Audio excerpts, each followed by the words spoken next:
en lisant, en écrivant. Le podcast de lecture versatile de Pierre Ménard.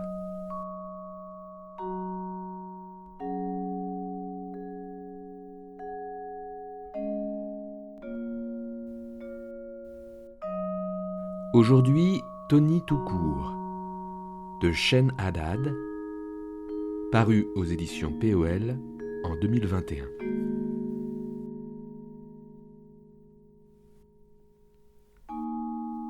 Tony, une jeune fille au prénom androgyne, passe sa journée d'anniversaire dans l'attente du soir où elle doit assister au match de l'équipe de foot qu'elle supporte. Pour décrire cette journée, Chen Haddad alterne l'emploi de la première et de la troisième personne en y mêlant les voix de ceux que Tony croise sur son chemin ou qui émergent de ses souvenirs. Cette narration polyphonique renforce l'indécision du personnage coincé entre deux âges, entre rêve et conscience. Un roman d'apprentissage haletant, révélant dans un flux de pensées et de sensations le portrait sous tension d'une jeune fille insoumise, insaisissable, qui cherche à sortir de l'adolescence, à trouver enfin sa place et son identité.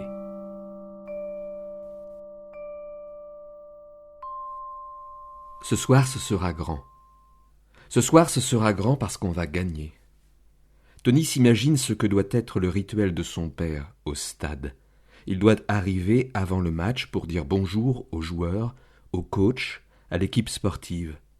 Ça va bien ? Il doit demander comme ça, sans dire bonjour. Ça va bien ? Président ? On fait aller, un employé doit dire. Et puis peut-être qu'il va voir le coach en perso, ou pas. Tony n'en a aucune idée. Peut-être qu'il regarde de loin, fidèle au poste de président.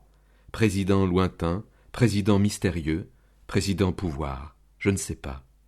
Tony s'imagine l'odeur des vestiaires, les néons blancs, les plafonds verts, le carrelage transpirant au sol. Tony touche les murs en crépi. Les vestiaires sont au bout du couloir. Au bout du couloir, fait de porte. Une porte verte tout au bout, une porte fermée. J'entends les voix des joueurs. Et puis, on entre. Ils sont en short. Ils sont assis, les coudes sur les genoux. Ils ont quelque chose dans les yeux. Comme s'ils n'y croyaient pas. J'aimerais vous parler, vous raconter des choses. Tony aimerait être devant eux, debout, aussi avec quelque chose dans les yeux. Il n'y aurait plus d'anniversaire, il n'y aurait plus cette chose entre le cœur et la gorge. Il n'y aurait que moi. Moi, Tony. Moi, Tony, j'aimerais vous parler. Nous avons le même âge pourtant. Ça va être grand ce soir, chers joueurs. Je pense beaucoup à vous. Ce que ça doit être de manier une vie avec les pieds. Chers joueurs, vous représentez trop de choses. Ce que ça doit être de foncer tout droit, de faire 1 mètre de plus, de s'arrêter, de passer la balle, de voir l'ouverture. Vous êtes le silence d'une maison. Vous êtes ce qui divise. Chers joueurs, il y a trop de choses qui nous séparent. Je me dis quelle excitation sur le terrain. Chers joueurs, il y a des gens pour vous soutenir, qui vous croient, quelque part en dehors de toute norme, qui voient la révolution, le mérite, la possibilité, qui veulent vous voir échouer autant qu'ils veulent vous voir gagner, gagner une vie dans le silence pour des pieds d'or, qui vous entend. Chers joueurs, votre silence, je le connais. Vous n'êtes pas de sales putes, vous êtes des idiots. Dites-moi quand avez-vous le droit de vous exprimer ? À 20 ans, on ne s'exprime pas. Vous avez vos pieds pour jouer. Chers joueurs, j'ai mes pieds pour marcher jusqu'à vous, marcher jusqu'au stade, sauter pour vous. Chers joueurs, je ne vous envie pas, je transmets ma foi, vous savez. Elle est aussi réelle qu'un fantasme, ce fantasme de faire partie du club. Tony, elle part de temps en temps, les yeux ailleurs, sans explication. Elle a manqué de se prendre la barrière. Quelqu'un l'a retenue peut-être. Un parc dans les hauteurs de la ville. Le chemin est dessiné, mais de larges pelouses agrandissent le paysage. Tony prend le chemin. Des enfants courent plus loin, quelques poussettes. Des hommes marchent tranquillement, des femmes assises, occupées. Les arbres, on dirait qu'ils grandissent. Qu'ils grandissent à vue d'œil. Les branches se rejoignent, elles tapissent le sol d'ombre. Tony sent le soleil, par intermittence, faire sa course sur son corps. Les voitures, les klaxons, les poteaux, les épaules s'éloignent. Peut-être que pour un temps, les douleurs s'éloignent, je ne sais pas. Sweet Jane revient. Image lointaine, elle regarde la poussière sur ses chaussures. Le chemin s'enfonce, il descend, il monte, laisse apparaître des virages, et tous ces arbres qui prennent le vent font un bruit simple. Le temps s'est réchauffé. Tony voit deux filles s'embrasser sur un banc. Elle s'approche. Elle entend leurs langues se toucher, leur salive s'emmêler. Les mains se baladent. De la nuque, les doigts descendent doucement, franchissent chaque pli du tissu, repèrent la vallée de la colonne, le flot des reins. Une autre main dans la nuque, prise dans les cheveux, sort et disparaît. Elles ont les yeux fermés. Tony s'approche encore. Leurs cuisses sont serrées les unes contre les autres. Elles sont concentrées, sérieuses dans leurs tâches.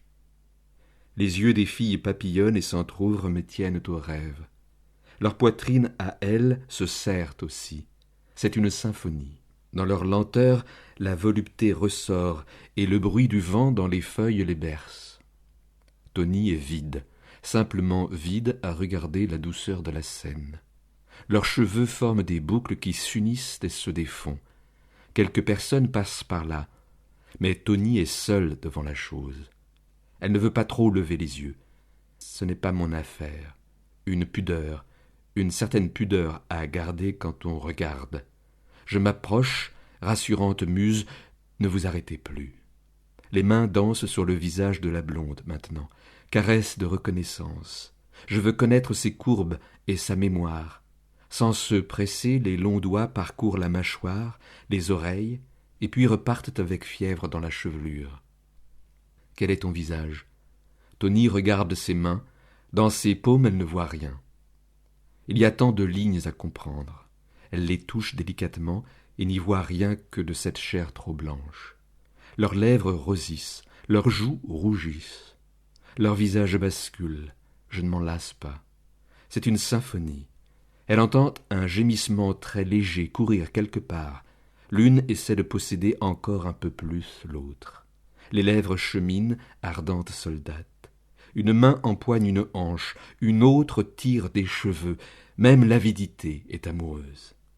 Tony les dépasse. Il faut bien avancer. Dans son dos, elle entend encore la salive et les dents se prendre et s'enlacer. Vos caresses deviennent miennes sur mon corps inquiet. J'aimerais aussi. La volonté absolue, pour un moment, de ne jamais en finir. J'aimerais aussi. Tony marche lentement, portée par autre chose que le bruit du vent. Elle regarde au sol, ou en l'air, qu'importe. Elle ne voit pas ce qu'il y a devant elle. Moi aussi j'aimerais. Une dernière fois, elle veut capturer un instant qui n'est pas à elle. Alors Tony se retourne. Elles ne sont plus là. Elles ont plongé dans un buisson, engouffrées par le désir. Alors c'est fini. Quoi maintenant? Tony reprend sa route. Elle sort du chemin pour aller sur les pelouses. Elles sont immenses. Des chênes et des hêtres et des pins à perte de vue. Je ne connaissais pas cet endroit. Sous un arbre dans une montée, elle s'installe. Un érable ventreux. Les branches sont habillées de feuilles pourpres, presque du sang. Arbre pantagruel, intelligence de ta vieille force, gros et bienheureux. Tony glisse contre le tronc jusqu'à être tout à fait allongé. Je suis fatigué. Son ventre gronde, mais elle n'a pas faim. Je ne veux rien que le silence. Sa tête est contre l'herbe humide. Elle sent ses bras se refroidir au contact de la terre. Elle allonge les jambes. Elles sont au soleil. Ses yeux sont plongés dans la masse de feuilles qui ne disent rien. Comprendre chaque voix, c'est une belle intention. Elle arrache quelques brindilles d'herbe. Qu'est-ce que vous regardez? D'abord délicatement. C'est qui contre qui? Combien de feuilles il y a dans cet arbre? Qui gagne? Est-ce qu'il sent le vent? Mon frère, écoute-moi. Est-ce qu'il sent les insectes le parcourir toute la journée? Dis-moi ce que tu regardes avec ton ami. Est-ce qu'il aimerait se gratter? Mon frère. Tony arrache un peu plus fort les brins d'herbe.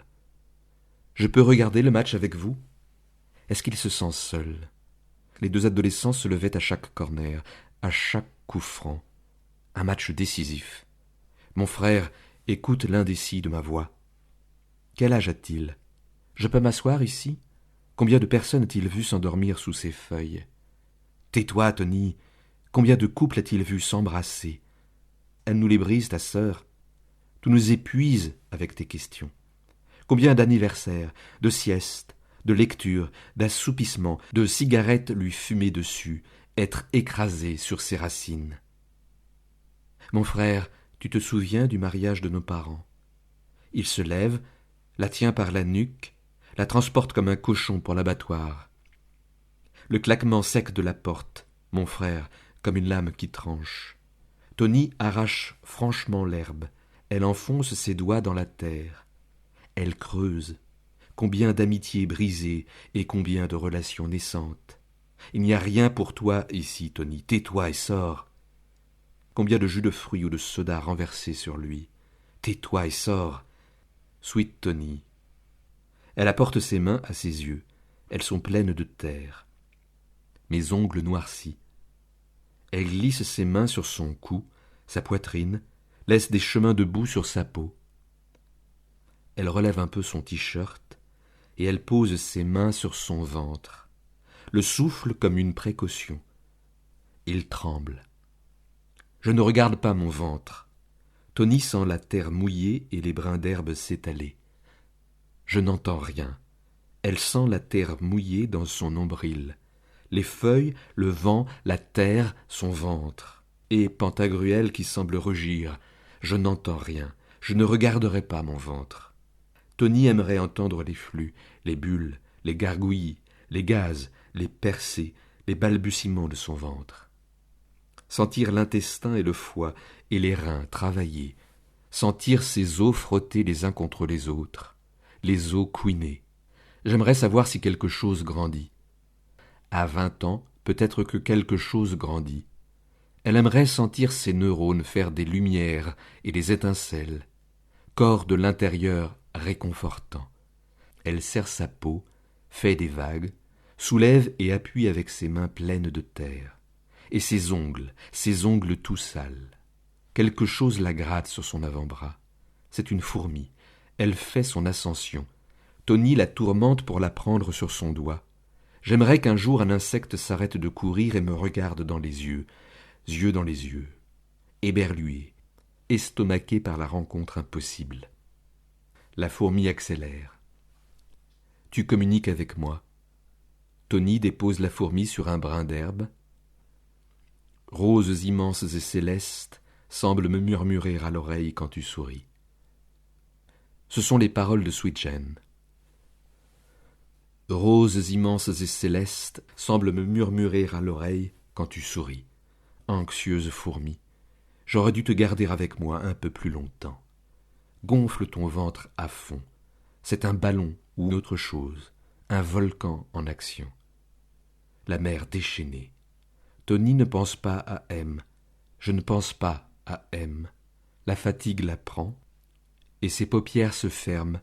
Elle s'endort, une main sur le ventre, une autre sur le sol, la tête penchée, la sieste avec les insectes.